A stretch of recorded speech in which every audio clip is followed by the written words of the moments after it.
maré tá subindo.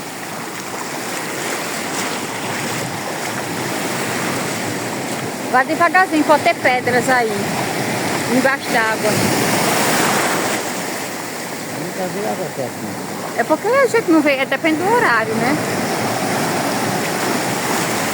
Aqui é onde tem um passeio de barco, Marina Baldauê.